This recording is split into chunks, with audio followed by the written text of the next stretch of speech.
G'day everyone, my name is John, author of And Hear the Wheel, and doing today's Monday update via video, just for a bit of a change to mix it up.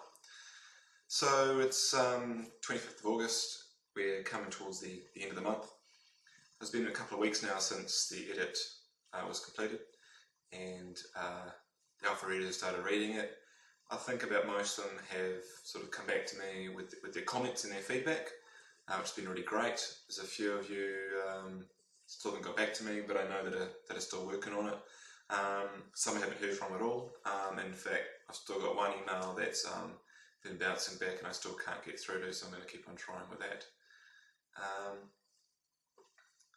So what happens next?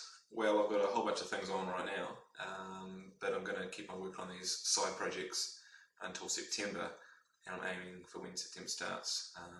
Monday, 2nd of September, I'll crack back into the novel. So I've got emails with heaps of comments and even line edits. I've actually got the book printed out, sort of this thick, full of edits as well to go through, and I've got even more to come. So I'm going to start going through all of those.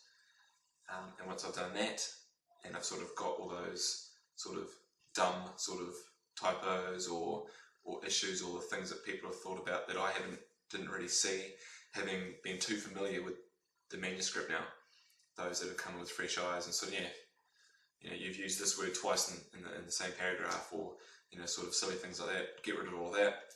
Then I print it out on paper, Courier 12-point font, double spaced. Give myself some room to play with. Crack out the highlighters, spread it all out on the flooring. I'll just pretend I'm an 8-year-old kid again, and I'll just do some colouring in, and look for patterns and look for areas that are too much interior monologue perhaps, or too much action, and make sure there's a good intermix between everything. So that's the next step, and that'll take me straight through into October, I'm sure. So going on about what I've got on now, I thought I'd actually show you on the computer. Got my favourite forums open there. I'm actually waiting for someone to get back to me about a little piece for the podcast. Got the newsletter.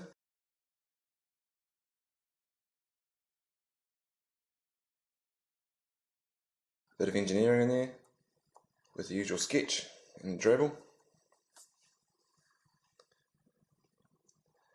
This is another story I was working on before I started this novel. Been doing the rounds, so I need to sort of check up on again just to make sure it's alright. Here's the podcast. Bit of a simple one. Basically me talking with a few bits and pieces everywhere.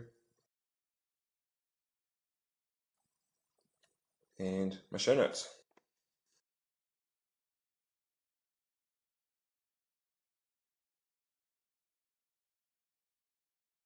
So that podcast is going to be a bit different from the rest of them. I've been waiting to talk to someone about some progress they've been making on something. Don't really want to give it away, but not quite ready yet, so having to break the podcast into 2 bits. So it's going to, we'll get episode 10A out today or tomorrow, and episode 10B maybe in a couple of weeks.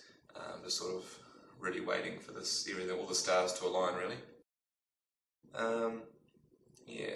So the next sort of step is editing, and really from a follower's point of view, I guess it's probably the most boring part of all really.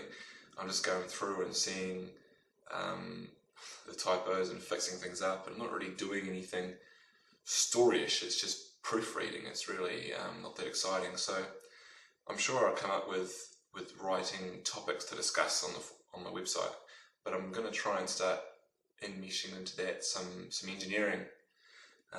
Obviously I'm a mechanical engineer. It's sort of an area of interest to me, and I've sort of talked about things in my newsletters. I'm hoping to bring a bit of that to the website as well. I've already had people asking me, can you talk about this, can you talk about that? So if you've got anything you want me to sort of bring up for the Elite Dangerous Universe, how would this actually work, not just in terms of a game, but in terms of Elite Dangerous being real as far as it could be, how the engineering behind the ships work. Or, I've talked about the heat transfer and the dissipation of heat through ships. The topic in the newsletter coming up is the passenger ships, or the luxury liners. How do you make a cabin in 0G luxurious? So that's quite an interesting one that I've talked about in this newsletter just going out. If there's anything that you would like me to sort of look at, do some calculations for, or just apply some engineering thought to, let us know. And you'll probably see it on the website in the next couple of months. Alright, well, I guess that's a wrap for today. Thanks a lot for watching today. Hope you liked it, the variation instead of all the words. Tune in next time. Thanks a lot.